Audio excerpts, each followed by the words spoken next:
Let's make a podcast. Cool. All right, here we go. Hey, welcome to another episode of Local SEO Unlocked. We actually have a pretty special episode today as we're doing a client interview with Maximum Flavor Media and their co-founder. So we have Mitch and Mark. Welcome to the show, guys. Howdy. Hello, thanks for having us. Hey, it's a pleasure to have you guys. And for those of you that are listening to us, whether you're on YouTube or the audio podcast, Maximum Flavor Media specializes in media production. These guys are the experts, right? They're located in the Bay Area, and we've worked together for quite some time. I mean, several months now, right? And why don't we start? A year. It's been more than a year. Almost a year. It's been, wow, yeah, it went fast. So. Yeah. Why don't we start there? And either of you start with a little bit of your story. Like, where do you guys come from, and how does Maximum Flavor Media came to be? I'm gonna go. Oh. So let's see. So I was in LA doing video stuff in LA, bouncing around at production companies, doing the commercial music video thing. Came up to San Francisco for grad school. Loved the Bay Area, so decided to stay. And then, the thought post grad school was, all right, well, how the hell do we make money doing art? And I was remembering actually back when I was a freshman in college, I had a job at Borders Books and Music, if you remember. They are since gone, but and I had to watch all these training videos, and they were awful. I mean, this was like 1998, 1999, but these videos were definitely from the 80s. And it was just awful, and I said, why, I was like, the technology's better. People are smarter now. Like, why is corporate video so awful? And that was sort of, the idea behind starting the company. So a couple people from film school got together, and, we started off in the back room of my apartment, what should be a laundry room. And, here we are 13 years later. There's way more space between you and I right now than there was in that office. We were shoulder to shoulder, both sitting on our laptops. Wow. Just, for a couple of years. That was the good old days, as they will say, Yeah. I'm sure. But then, a lot of what we do being in the Bay Area is a lot of tech-focused stuff, a lot of startup-focused stuff. But, anything from client testimonials, case studies, thought leadership videos to full-on, big budget commercials, documentaries, stuff like that. So no shortage of the types of media we do. I know that's a broad category these days, but any and everything video we'll do. But it's important to us that we find ways to scratch our creative itch. Not that there's not a great way to tell stories in the corporate landscape. There's oftentimes wonderful stories to tell, but getting in touch with independent musical artists, finding a documentary story, there's not a lot of money in those things for the most part, but there is a lot of satisfaction for us. So we are always trying to seek out those types of projects that let us, get a little weird sometimes. Yeah, I love it. What about you, Mitch? What's your story? How did you come to be here? I was living in San Diego with a dear friend of mine. We were going to start a personalized concierge service. And then before that worked, I fell into. Did you just go away, Christian? I'm here. Okay, cool. He was just making you big. So yeah, right. I don't like that. So I got a temp job at an office because I needed something to fill in the gaps before that happened.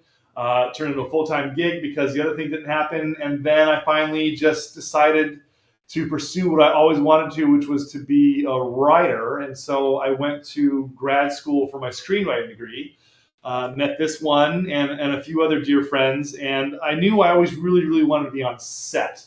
And so he told me that I'm pretty good at yelling at people, so why don't I come on set?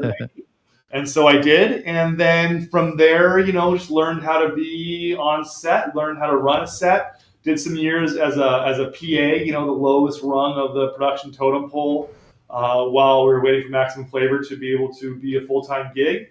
And then, got to say goodbye to that world and did this full-time. And so, I'm not writing scripts very often anymore, but the thing I do get to do, which I really enjoy, is, create a beginning, a middle, and an end, a wonderful story from an interview.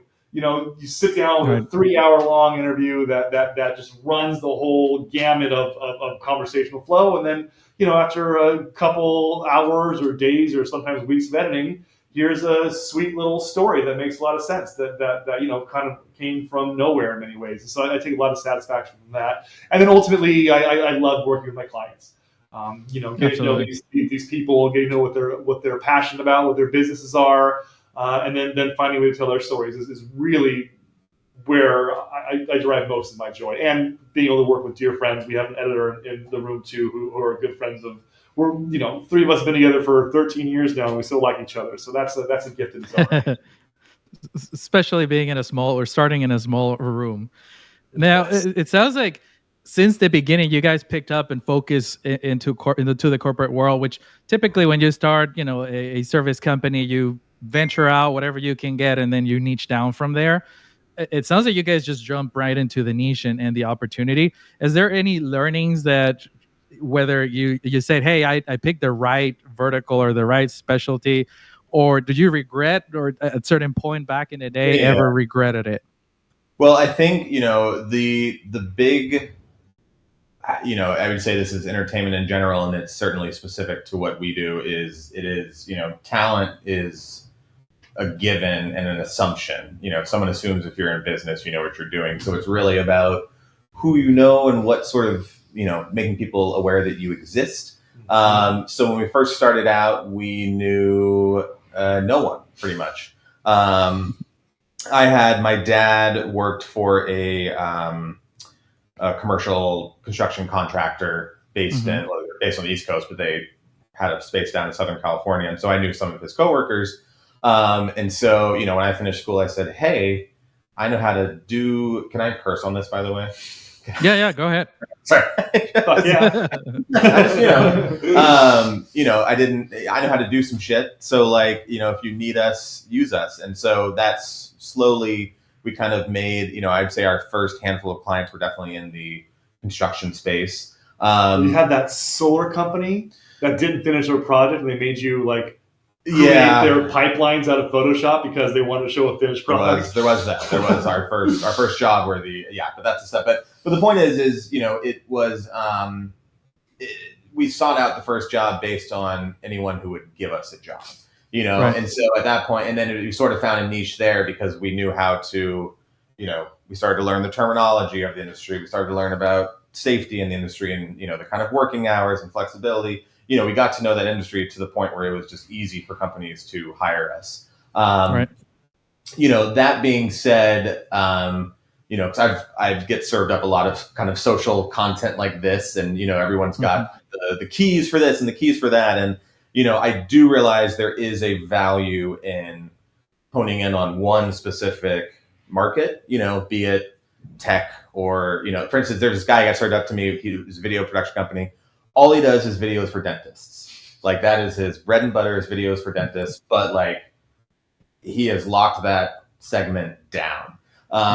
So I think there is a value in that. But, for better or for worse, that kind of monotony is what made me want to be in this industry in general, not doing the same thing every day, not being in the same place every day. And so, while there are certainly markets that we focus on, I want to be as broad as possible because I want to, part of what keeps me interested in this business is seeing new things, exploring new ideas, seeing new places. Right. And I don't think I would, we would get that same sort of satisfaction if we were just doing the same kind of video every day, day after day. Yeah. And ultimately producing a video, editing a video, delivering a video is the same thing regardless of the industry.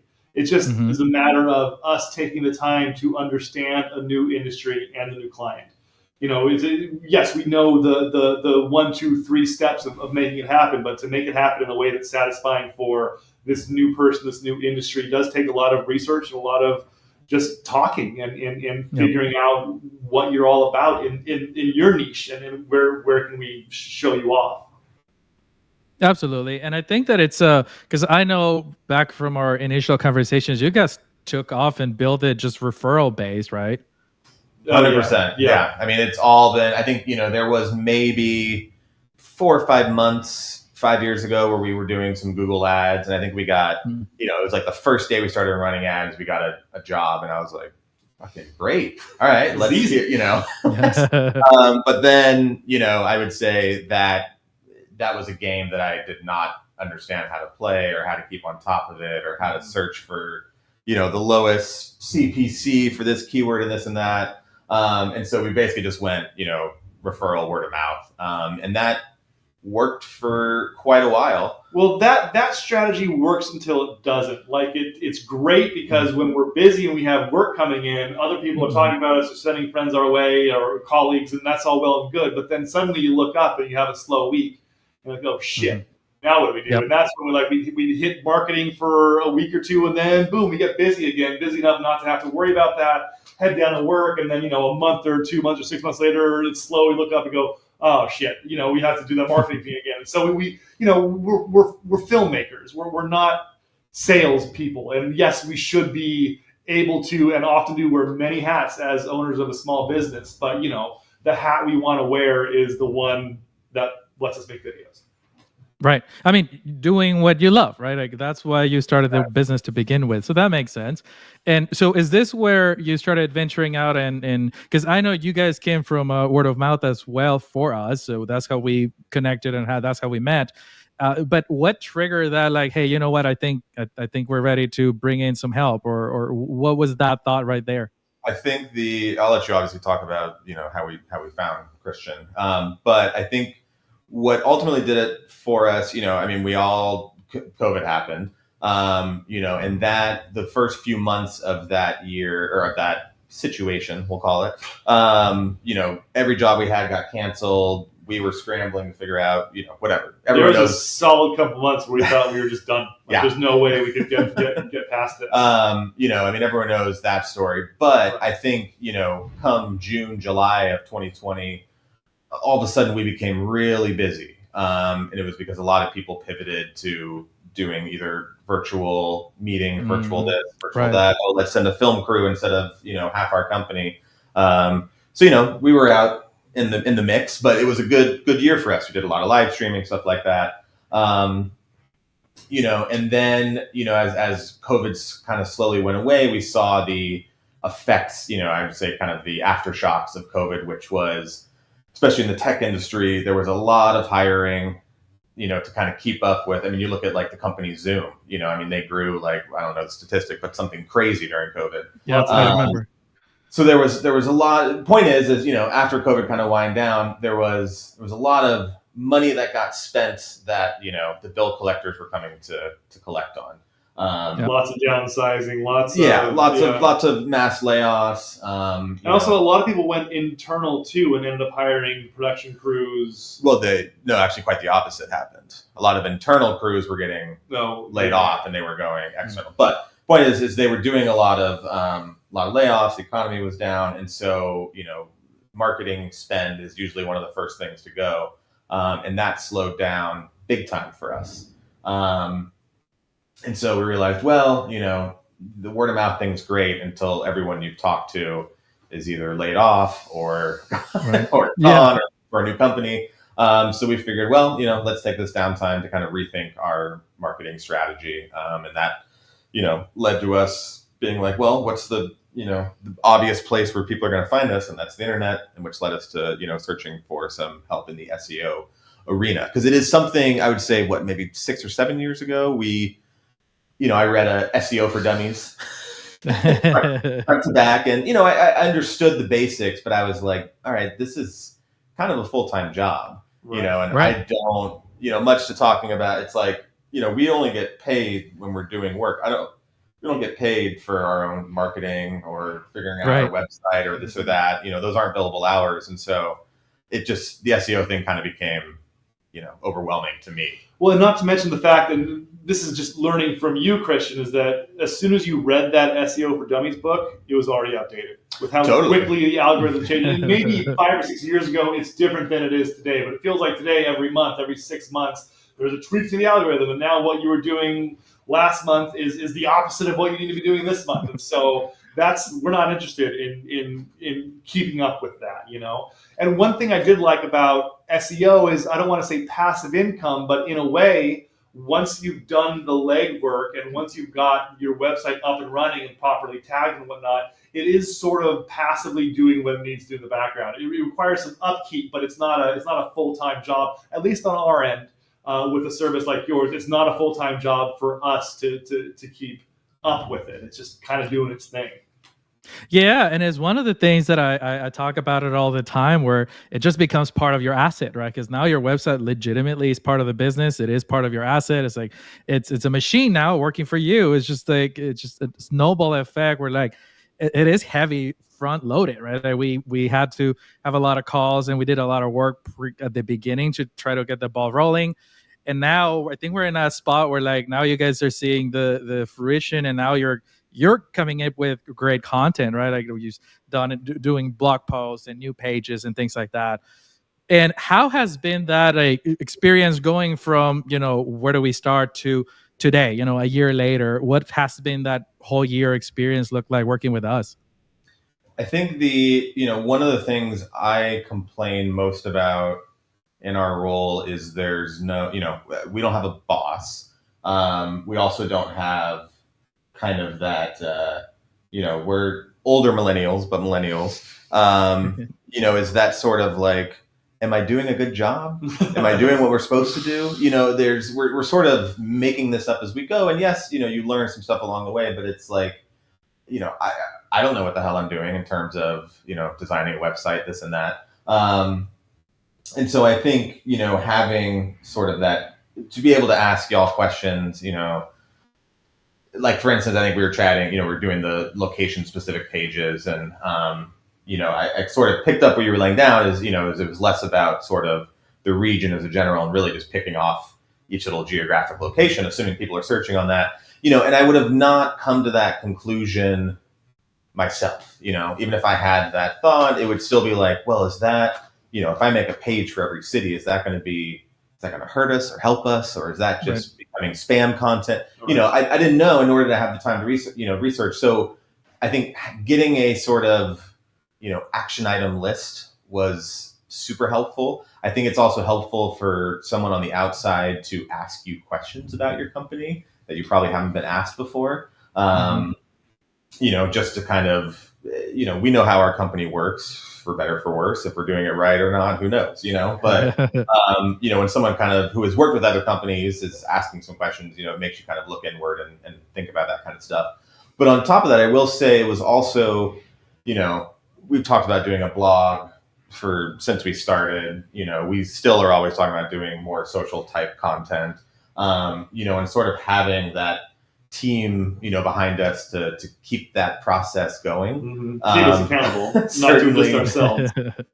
Certainly helps, but also, I mean, you made it, when it came time to, make all the pages for kind of our specific sets of services, that, once we kind of talked about what y'all were looking for in terms of, what is going to give us the most kind of bang for our buck, it just became easy. Yes, it was getting the copy and finding the assets and doing all that stuff, but it felt like there was sort of, you weren't doing it for nothing, if that makes sense. Where I feel like, right. When I was doing the website originally, I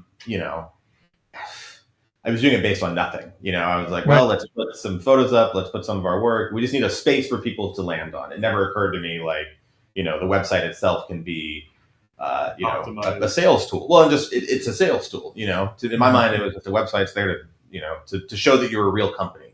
If you have a website, then they must be real. That's kind of where I left it. When but when things slowed down, it made sense to, use all the tools we had to our disposal, and we certainly were not using the website to its potential. And to be honest, it was hard spending money when you're trying to raise money, but it was one of those costs where we're like, okay, one client shows up to do this effort, two clients show up to do this effort, then we've covered a couple of months of this effort. And so, that seems like a reasonable cost risk there for us. And it's so far paid off. Mm-hmm. That's awesome. And again, we're in that stage where, like, thank God, knock on wood, it's paying off, and I know you put a lot of trust in us to make this work. But we're in that spot where, like, okay, well, once you have that foundation, right, that snowball just keeps growing and growing and growing. Eventually, you're just like, okay, I gotta be more picky with the clients that come in, right? And that's where we want, of course, that's what we want to see. Take us to church, Christian. Let's do this. Now, Yeah. Go ahead. Go ahead. No, go ahead. Oh, I was just, it's just to kind of tack on. It's all the little things too, like figuring out Google Maps listing, and these, I noticed just as we were posting the pages, like, having control over, if we share a specific page on LinkedIn or something, having control over the thumbnail and what gets displayed there, like just have, like, I was realizing there's a lot more ability to sort of, I feel like I have a lot more sales tools just in the fact that, like, I was never necessarily proud of our website. So it was like, all right, if you need to see, go to our website, you can see the, proud of our work, check out our work. But, if we have someone who reaches out because they're looking for something specific, it's great knowing that, like, I have an asset to send them, which is, has catered, examples of our work specifically for what you're trying to make, talks about exactly what you're trying to make. And it sort of is not this kind of broad, we do videos. And it's like, well, great. That can mean 700,000 things these days, So it's like, what kind of, work do you actually do? So yeah, I think, overall, I've seen it as a huge benefit for sure.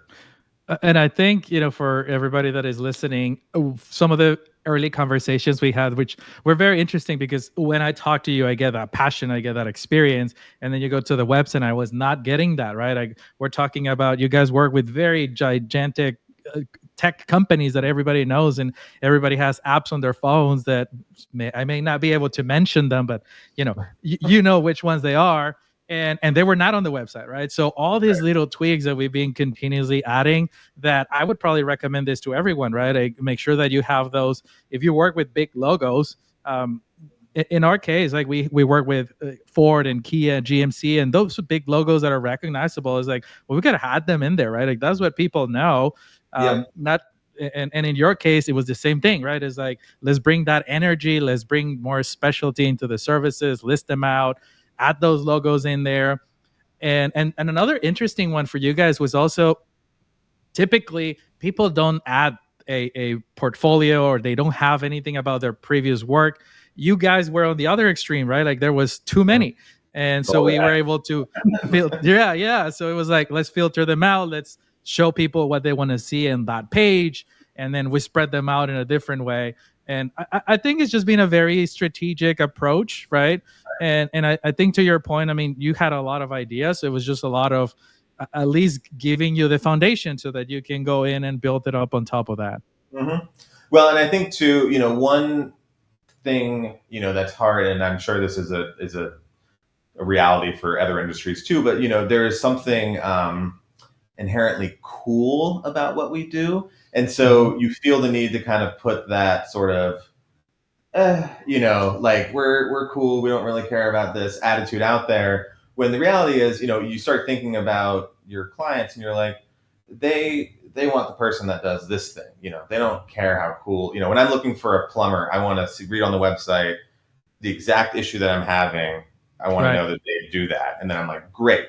I'm talking to you. I don't care what he looks. Steve Jobs' house, right? I don't really care what they look like. But, it's a balance. But I think sort of talking with y'all, made us realize that, like, okay, there are, for the same reason that on the on our site, we were featuring a lot of music videos because they look cool, they're visually interesting. A lot of people, a lot of our clients like that idea. But, like, if I'm searching for someone who can make a sexual harassment training video, and I'm seeing a thing with like dancers and whatnot, it just sort of, it wasn't, there was an inconsistency there that I think y'all help sort of focus, and not to say that we can't do the training videos and the music videos, but let's sort of, it doesn't all need to be on the same thing.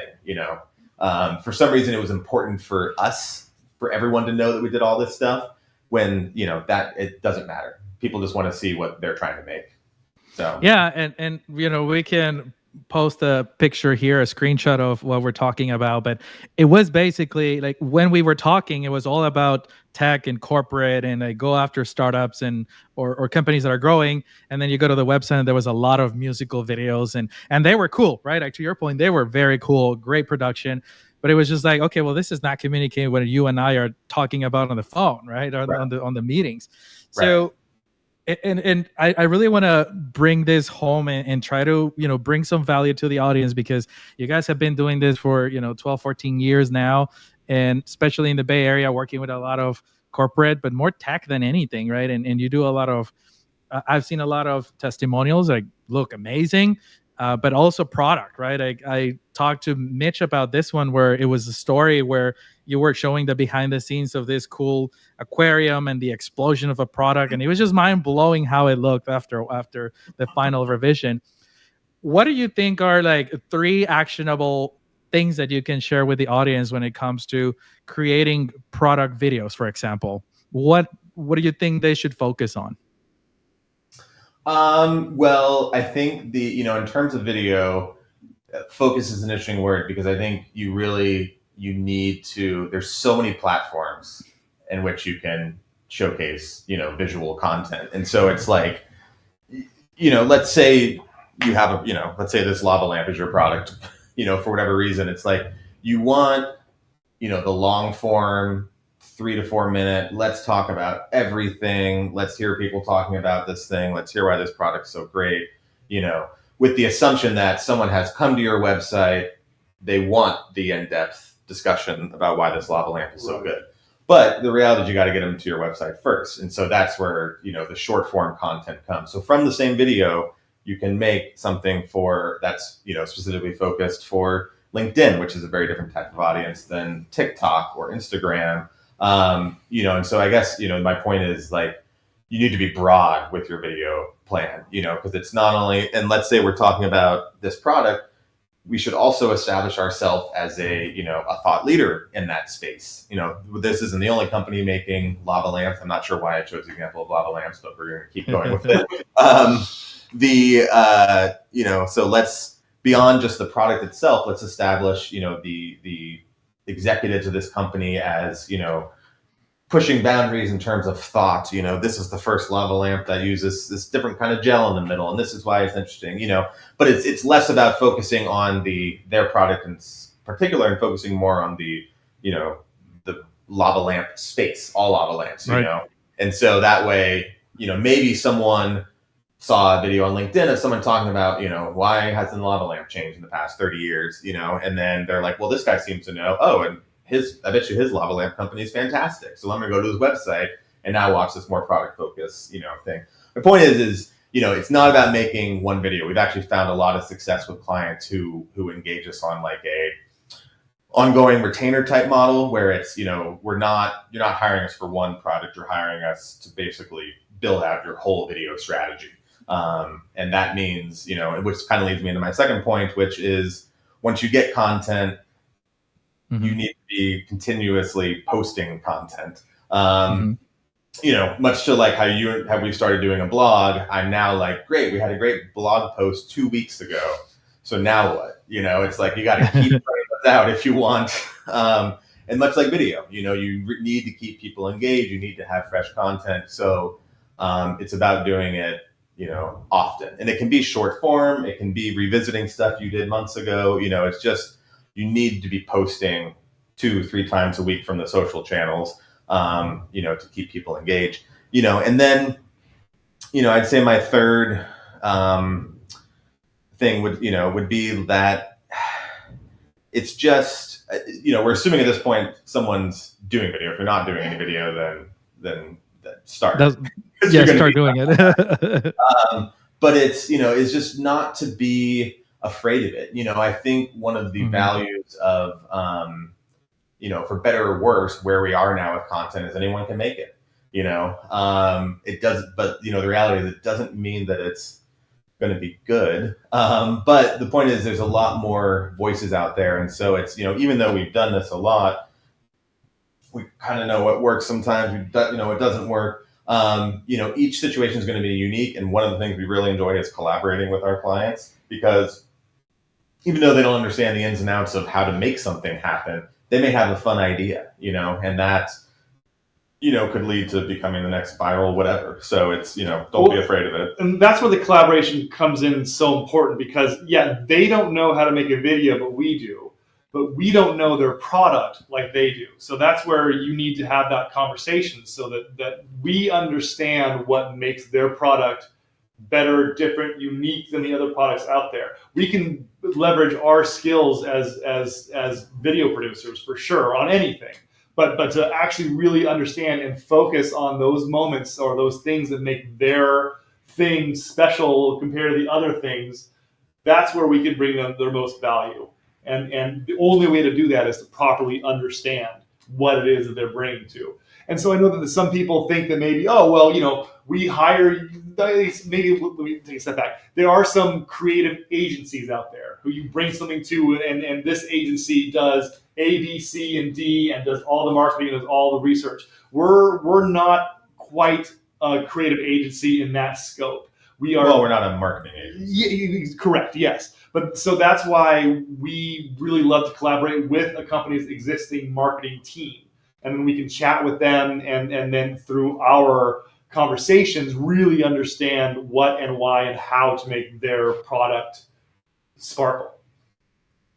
That's great. And is there a specific story that comes to mind where you just love the partnership, and how did that go? Like, how did you go from, hey, this is my dream, and you guys sparkle the magic, and this is the crazy result? Because actually, now that I think about it, you guys won an award as well.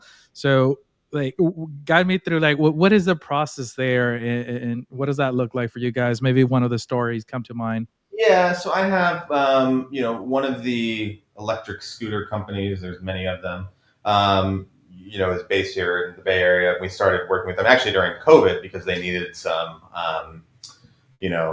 everyone was all about COVID safety during COVID. And so it was companies all about it was like having something that shows how, our customers are being safe, but more importantly, how our workers being treated, and, all that, whatever.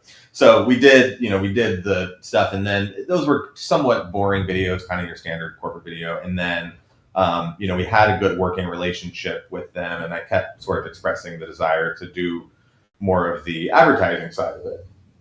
These are cool machines. It'd be fun to, do some cool driving, tracking shots, cranes on cars and stuff like that. And the opportunity finally came to us from the company. And what I loved about this client, so this client he was barely even a marketer. He had just kind of been tasked with, they were releasing a new product, a new version of a scooter, and they needed, to announce it. And so this was, the piece that they needed was, it was a commercial, it was a product video, it was being used to, as you can imagine, these companies run through a lot of red tape with municipalities. So a lot of times the content we're creating is to kind of put city officials at ease that this is why, we're not going to screw up your city with these things. But the nice thing about this is the client came to me and said, this thing needs to look cool.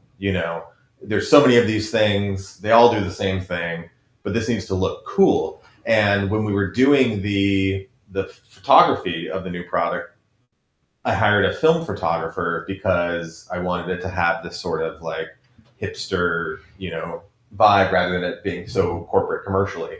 And I was like, great, we can run with that, because that's exactly what I want to hear from a client, is like, we want it to look cool. And so that project, it wasn't the biggest budget we would have wanted for that, but we were able to pull it off, use some really interesting lenses, film it in a way that it was more of a lifestyle piece than it was a commercial. I mean, it had the commercial aspects, it got the points across about why this new product is better than the last and competitors and whatnot, but it really was a lifestyle piece. It was like, just look how much fun you could be having in life riding this thing around. Cut to that, it won some awards this year, which we're really happy about. And, I think that was a good example of, a client sort of giving us a concept to run with that just really made sense to me, and therefore, it ended up being a project where like I was really stoked, the client was really stoked, and ultimately it was a piece that, so you can imagine in the corporate world, a lot of the stuff we produce, while it looks good, sounds good, and it serves its purpose, is not something I'm going to have people sit down and watch. Be like, hey, you got to check out this new video on privacy settings. It's amazing. Like it's just not. But the videos on privacy settings still need to be made. Right. So that was a really cool opportunity, and it's product's great. We can share a link. It's online, and yeah, couldn't be happier with it. So yeah, I've got two clients like that. I think one, we're just wrapping up right now. Mark just finished the color correction, the final color correction on it this afternoon. But it's for a healthcare system, and they're marketing to a bunch of nuns that are all of retirement age. And it's a very niche video. It's going to be showed to 30, maybe 50 people. But if 3 or 4 or 5 of these people decide to join up to this healthcare system, then the budget of the video will be justified. But that's really fun to be in that world that's so very specific. Yeah, nobody is going to see this video. It's not going to be available public. That's fine. But the people that are seeing this video, I'm speaking directly to them. This from beginning, middle to end. This is designed to reach these women and to really help their lives be better. So that's a fun exercise to think of such a small market as opposed to a broader market, like say a scooter company that the whole internet's going to hopefully see. And then another client we have is a robot. This robot is used in the construction industry to lay out like walls and where pipes are going to go on cement floors. Well, yeah, it takes blueprints and actually prints them on the floor of the building being constructed. Oh, I've seen that. Okay. Yeah. But that's what's awesome. Fun this is when they first came to us, they were on Gen 1 of the robot and looking for their first round of startup funding. And now it's been 3 or 4 years working with them, and they're on Gen, I think, 6. And so it's really fun to kind of keep coming out and seeing, oh, look at this tweak, look at this design difference, look at this, and just see this product evolve, right in front of our eyes, and to be able to document it from. And a fun, story about that client in general, and it's something, I would say is sort of maybe a general company advice is, so we met this client through one of our other clients. I forget they were doing Well, it was one of our construction clients was one of the original idea. The seed of the idea came through this construction company, and then this construction company worked with and collaborated with the company that made the robots, and then they split, and they're different now. But the initial seed came from this general contractor of ours. Yeah. But the point is the CEO of this robot company was being interviewed with one of our clients. We were the ones doing the interview. So client we had a great relationship with, met a new client, who is now a regular client. And I think it is, is really just every opportunity you have to meet a new person, capitalize on it. Because a lot of it, I don't know if you've ever thought, but it's like when you're, again, I'll go back to the plumber recommendation, but it's like, if I need a plumber, I'm going to ask my neighbors and stuff first, or if I like a contract, we had to do some work on my condo last year, and it's like, that is a hellhole to try and search Yelp and then contact people and figure out, and it's like, if you can talk to someone who's worked with someone and they give you the thumbs up, I will take that over any person with 10,000, 5-star reviews. And so I think that idea of, meeting someone under the context of, hey, oh, you do this kind of stuff, I'm in front of your camera right now, that's good to know, because that's something that I don't know how to do. Much like we were looking for SEO companies, we could have and we get, I would say our catch-all email, like if you submit on our website, more than half of it are SEO companies. And the other half is voiceover actors. Yes, and the other half is voiceovers. So it's like, I'm sure I could stand out in front of my office and yell, I need an SEO company, and 10 people would show up, So it's like, how do you weed through that, and knowing, and the point is like, I know we spent a lot of this conversation talking about how word of mouth doesn't work as your main strategy, and it doesn't. But when those word of mouth opportunities come up, make sure you capitalize on them, because like meeting someone under the context of what you do is like, the best kind of introduction you can ever get. Well, and that's going back to how we wound up meeting you. Was I did just that on my social media. I said, we need SEO. Does anybody out there have a good experience with an SEO company? And one of our trusted, most badass vendors that we have was like, oh yeah, try this person. This person ended up not being what we needed. They were a much bigger scope than what we were looking for, but they said, we got this guy, Christian. And so that's how we got turned on to you. And then I also, doing due diligence, reached out to, I think, 3 or 4 other conversations I had with other SEO people. Some were much more expensive than you and some were much less expensive than you. But it was just the general vibe I got speaking with you. I really felt like you understood where we were in our growth as a company and where we were trying to go. And you weren't trying to upsell us. You weren't trying to lowball us. You were just being, this is what we do and this is why we do it. And I really just appreciated that. And you even let us, you came up with initial offer. I don't know if you want to tell the whole world this, but we were like, that's a little bit more than we want to spend. But can we work with something in between where, we can do the majority of the legwork on the website. You just give us recommendations on what to do. And so, I will always appreciate that yes, you agreed to lower your rate a little bit on the assumption that we would hold up our end of the deal and actually do some of the legwork for you. And I think we held up our end of the bargain, and you held up your end of the bargain. And now, that legwork isn't needed quite as much as it was. We're kind of cruising now. Well, and I think to that, it's you want to work with someone who can be flexible with you as a company, and that's something we try to do with clients as well. Right. It's, I can very easily say, this is my day rate. Here's how much it charges to have me show up somewhere. And some people can do that and get away with it, but the reality is every job I do does not necessarily warrant that rate, nor can certain people afford that rate. But if I have a client who will pay me that rate for something and then kind of call in a favor for this thing or that, it's just, I think being flexible with clients, to a degree, obviously not getting stepped on or, taken advantage of, but being flexible, I think does go a long way. And realizing that like, okay, because it does feel in a way, if you had come to us and said, this is the package, this is how much it costs, this is what we do for everyone, either you're in or you're out, that portrays a certain level of sort of rigidity to you not being flexible, and like, well, let's figure, let's kind of customize this and figure it out. And so I think there is a lot of value, in working together on that and being fluid.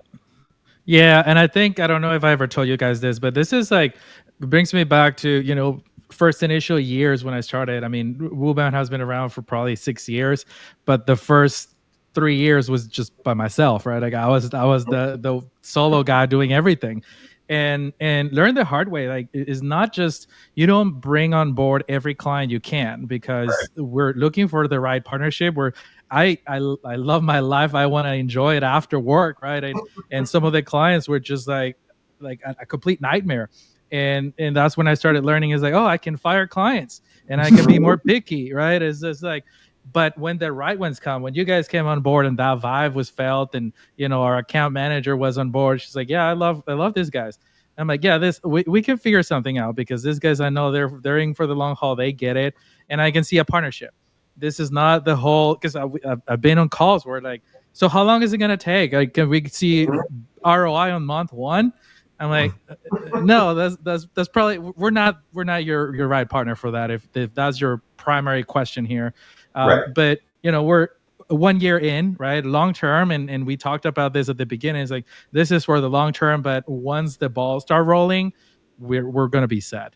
Yeah. So, well, it's been fun to see, because our initial volley was focus on the San Francisco page, focus on our backyard, do everything we can to make that thing sing, and then once that's going, then here is phase 2, and we are currently right in the middle of phase 2, and it's all happening, which is great to see a plan come to fruition. It's been cool to watch it all come together. So again, thinking long term, it's the long term is happening, and then we'll have to figure out our phase 3, which I guess is going to be New York. But we'll have that conversation offline. That's awesome.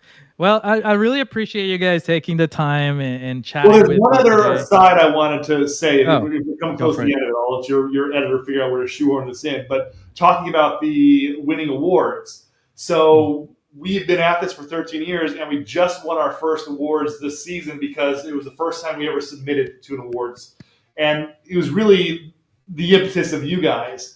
We were like, should we do this so we can say award-winning producer on our website? Like, yes, do it. Like, okay, fine, we'll do it. So you know, we coughed up a grand or two to submit our work, which is kind of hard to just throw some money away. But you know, we deserve to be award-winning producers. We just didn't ever feel the need to do it. And based on your impetus to go ahead and get it done, yeah, now we are award-winning producers, and we can put that on our website, on our LinkedIn, and you know, it feels good to have won an award. Whether we could have won many over the years, I'm sure, but you know, like just essentially, it was your motivation to focus our efforts and our time is what convinced us to submit and get our awards. So thank That's you awesome. for that. I was already an award-winning producer. Oh, but welcome yeah. to the club. Oh. Yes. League tables, is that what you're talking about? Lots of things. Huh? There's a whole other podcast we'll have to fill up that time. So That's awesome. No, I really appreciate that. I mean, I get the chills just hearing about it. Like, I'm all for you guys. We are your own cheerleaders, even though we know we're supporting you on this end. But you know, I know you guys are gonna keep growing, and New York might be phase 3, but I think there's phase 4 and phase 5 coming too. So there's gonna be a lot of work for you guys. But again, you know, I really appreciate you guys taking the time. I do want people to reach out. You know, anybody that has, whether it's a tech or service company, they have a need or need some help to bring those dreams into an actual strategy on paper. How can they reach out to you guys? How can they connect? Well, we have a brand new website. I would start there, yeah. And then, you know, we, like I said, we're local. what's the address of the website? www.maximumflavormedia.com. And yes, we're trying to get maximum flavor. Maybe that's a next phase. That there's a celebrity chef out there that calls her work. No, you got the air quotes wrong. There's a celebrity chef out there. Let's not include Let's that. not go because there. But yeah, back and forth already. So yeah, we have a brand new website that we've been working diligently on, thanks to you all, and it's www.maximumflavormedia.com, and there's plenty of ways to contact us there. And don't be shy if you're not in San Francisco, because we love to travel. We will travel. We do all the time, and we will come meet you and do some wonderful work. Yeah, I mean, in person we met in Austin, so that goes to tell you will travel. Yeah, Right. And we'll drop the link in the comments for you guys. But MaximumFlavorMedia.com. And again, thank you so much for joining us on this episode. I hope you found it valuable. Thanks again, Mitch and Mark. Any final regards or any final key points? The big question is, when's WooBound getting their marquee video done? Yeah, we need one. We need to talk about it. I might come in September to visit you guys, so we'll chat offline so we can get something going. We'll be here. Well, anyway, yeah, thanks for having us. Always a pleasure to chat about ourselves. So. Always. All right. I'll see you guys later. All right. Thanks, Take care.